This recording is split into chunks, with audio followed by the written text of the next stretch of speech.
दोस्तों, मनुष्य का दिमाग ही उसका सबसे अच्छा मित्र होता है और उसका दिमाग ही उसका सबसे प्रमुख शत्रु भी होता है। और हमारे इस दिमाग में कई तरह की भावना जन्म लेती है। काम वासना ये भी बाकी फीलिंग्स की तरह मन में उठने वाली फीलिंग है, जो कि बिल्कुल प्राकृतिक है और होनी भी चाहिए, क्योंकि अगर यह नहीं होगी तो मानव जाति का विस्तार रुक जाएगा। गौतम बुद्ध का कहना है कि अति हर चीज की बुरी या विनाशकारी होती है। इसी प्रकार अगर आप नियमित रूप से घी खाते हो तो यह तुम्हारे शरीर के लिए वरदान से कम नहीं है। अगर तुम ज्यादा ही घी खाते हो तो यह तुम्हारे शरीर के लिए हानिकारक बन जाएगा।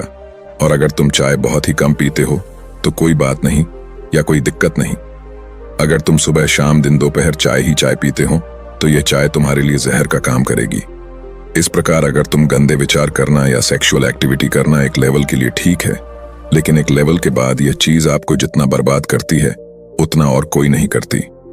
इस मॉडर्न दुनिया में इतना सेक्सुअल कंटेंट देखने के बाद में, सोशल मीडिया पर हॉट युवतियों को देखने के बाद में सेक्सुअल विचार बहुत ज्यादा हो जाते हैं और कई बार ये विचार इंसान को चैन से बैठने नहीं देते। व्यक्ति ना चाहते हुए भी अपने आप को बार बार हस्तमैथुन करने से रोक नहीं पाता है। और चलो वहां तक भी ठीक है, लेकिन यही काम वासना मानव जाति के लिए एक श्राप बन जाती है। जब हमारे सामने ऐसे रेप के केस सामने आते हैं, इंसान काम वासना में फंस करके इतना पागल हो जाता है कि उसे सही गलत की बुद्धि ही नहीं रहती और वो विनाश की ओर अग्रसर हो जाता है।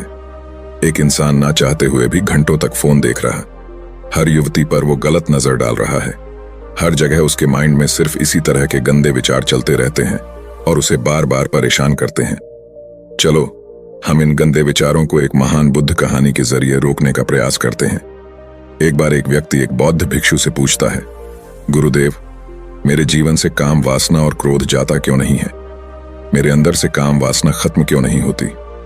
मैंने बुद्ध के द्वारा बताए गए सभी उपदेशों का पालन किया है, लेकिन फिर भी मेरे जीवन में बहुत ज्यादा उथल पुथल है, बहुत ज्यादा क्रोध और काम वासना है। ऐसा क्यों? वे बौद्ध भिक्षु उस व्यक्ति से पूछते हैं, तुम बुद्ध द्वारा किन सूत्रों का पालन करते हो? वह व्यक्ति उस महात्मा से कहता है, बुद्ध ने कहा है कि काम वासना का होना भी जरूरी है, लेकिन हमें काम वासना में ही डूबे नहीं रहना चाहिए। वे बौद्ध भिक्षु उस व्यक्ति से पूछते हैं, बताओ तुम इस सूत्र से अपने जीवन में किस तरह से अनुसरण करते हो? वह व्यक्ति उन महात्मा से कहता है, महात्मा, मैं स्त्रियों की तरफ आंख उठाकर भी नहीं देखता और ना ही मैं उनके बारे में गंदा सोचता हूं। वह बौद्ध भिक्षु उस व्यक्ति से पूछते हैं, और कौन से सूत्र है जिनका तुम अपने जीवन में पालन करते हो? वह व्यक्ति फिर से कहता है, महात्मा बुद्ध ने कहा है कि काम वासना और क्रोध अग्नि के समान है। जो इंसान काम वासना और क्रोध को अपने मन या दिमाग में रखेगा उसे ही यह जलाता रहता है। वह बौद्ध भिक्षु उस व्यक्ति से पूछते हैं, तो बताओ तुम इस सूत्र का क्या अर्थ समझते हो और इस सूत्र को अपने जीवन में कैसे उतारते हो? वह व्यक्ति उन महात्मा से कहता है, मैं हमेशा शांत रहने का प्रयास करता हूं और यदि मुझे मेरे मन में गंदे विचार या काम वासना तथा क्रोध भी आता है तो मैं उसे रोक लेता हूं, दबा लेता हूं। लेकिन सच कहूं तो मेरी लाख कोशिशों के बाद भी कभी कभी यह गंदे विचार या काम वासना मेरे दिमाग में या मन में आ ही जाते हैं और इन विचारों आने के बाद मेरा क्रोध फूट जाता है। और आपसे क्या छुपाना, मैं कभी कभी तो बहुत ज्यादा काम आने पर वेश्यालय यानी वेश्याओं के पास भी चला जाता हूं, लेकिन ऐसा करने के बाद मुझे खुद पर ही बहुत क्रोध और बहुत ज्यादा घृणा होने लगती है। वह बौद्ध भिक्षु उस व्यक्ति से पूछते हैं, तुम्हारी उम्र क्या है? वह व्यक्ति कहता है, मेरी उम्र 25 वर्ष है।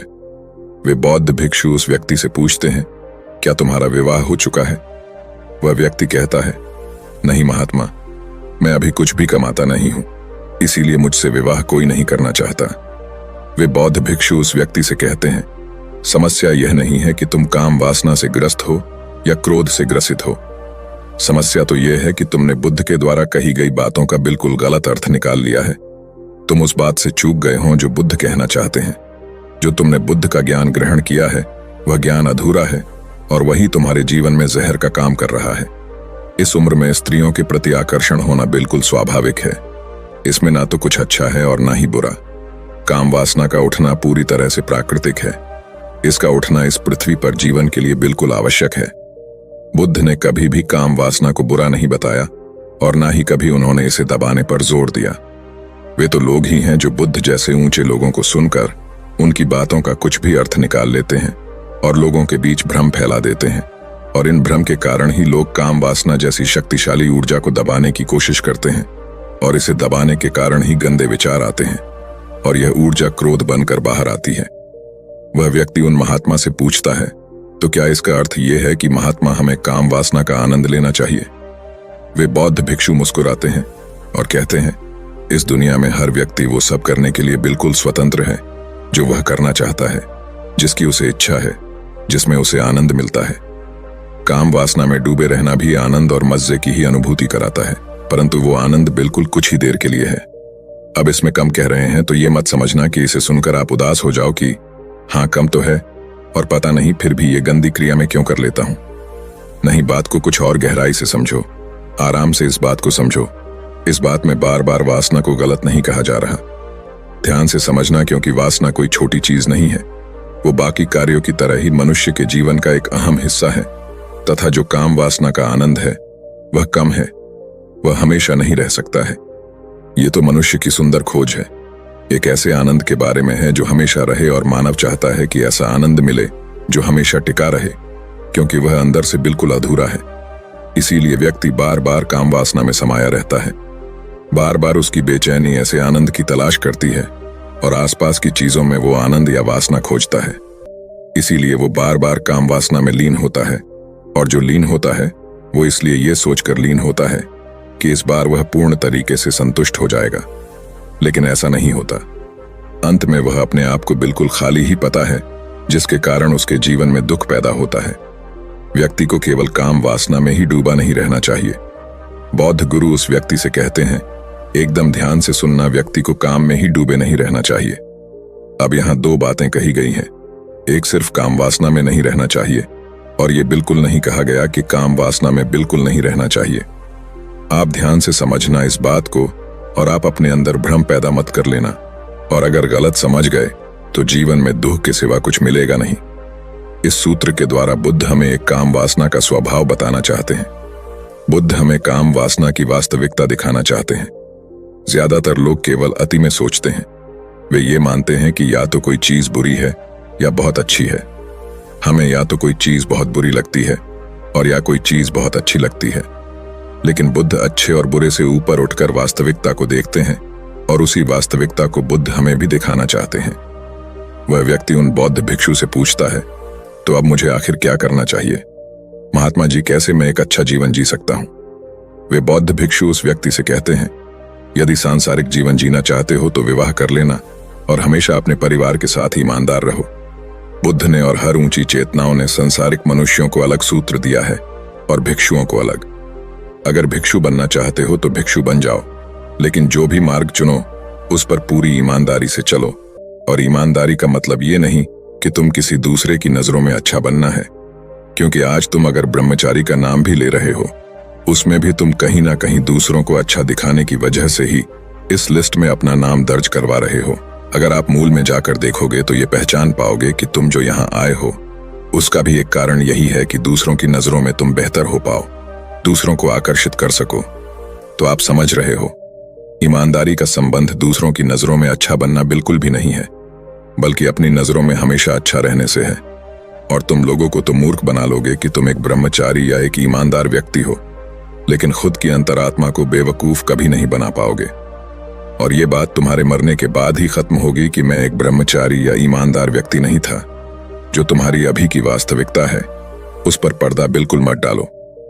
अगर तुम गंदे विचार करते हो, क्रोधी हो, क्रोध करते हो, बहुत गुस्सा आता है, बहुत ही ज्यादा काम वासना उठती है, तो तुम शांत होने का या निर्मल होने का दिखावा मत करो, बल्कि अपने काम को बिल्कुल पूरी तरह से स्वीकार करना है। तुम्हारे सिर्फ स्वीकारने मात्र से ही तुम्हारा क्रोध और काम वासना विलीन होना शुरू हो जाएगा। एकदम से नहीं होगा, पर होना शुरू हो जाएगा और तुम्हारी यात्रा शुरू हो जाएगी। स्वीकारना ही जागरूकता है, और नकारने में ही आलस्य, बेहोशी और कमजोरी होगी, और जागरूकता में ही तुम वास्तविकता को देख सकते हो। और अगर एक बार तुमने वास्तविकता को देख लिया तो फिर कुछ करने की जरूरत नहीं है। इस वास्तविकता को एक बार किसी ने देख लिया तो वह दोबारा आग में हाथ नहीं डालेगा। इसी प्रकार तुम जिस भी चीज की वास्तविकता को पूरी ईमानदारी से ध्यान से सुनना। मैंने अभी पीछे कहा कि दूसरों की नजरों में दिखावा करने के लिए नहीं, खुद की नजरों में ईमानदार रहने को ही ईमानदारी कहते हैं। तो जिस भी चीज की तुम सही से वास्तविकता देख लेते हो, ईमानदारी से उस दिन से उससे ऊपर उठना शुरू कर देते बिना उठे तुम रुक नहीं सकते। फिर तुम उसमें उतना ही डूबे होंगे जितना उसके लिए आवश्यक है। अगर वास्तविकता को समझते हो लेकिन अगर आम लोगों के कहने पर ही चलते रहे, तो फिर ना तो तुमने उसे परखा है, ना जांचा है, ना ही तुमने उसे अनुभव करके देखा है कि वाकई में जो सब कह रहे हैं क्या वही सत्य है। क्या मुझे ये सब होता भी है या नहीं? आप समझ पा रहे हो ना मैं क्या बात बोल रहा हूं? क्रोध जलाता है, ये बिल्कुल सत्य है। आप जानते हो और यही क्रोध का स्वभाव है, परंतु इसे तुमने ही पाला है। अपने भीतर की भावनाओं को दबाकर और क्रोध को नकार कर, उन्हें बुरा बताकर तुमने ही इसे जलाया है। अब आप इस लाइन को बहुत ही ज्यादा गहराई से समझने की कोशिश करना और मेरी बात को ध्यान से सुनना समझना।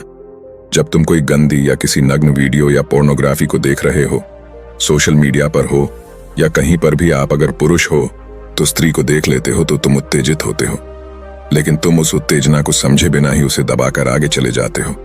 आगे जाने की कोशिश करते हो पर जा नहीं पाते। मन वही पीछे रह जाता है और बार बार मन करता है कि उस वीडियो को देख लेना चाहिए, और मन वही अटका रहता है क्योंकि तुम उस उत्तेजना को धीरे धीरे बढ़ाते जाते हो, उस गंदे विचार को या उस काम वासना को।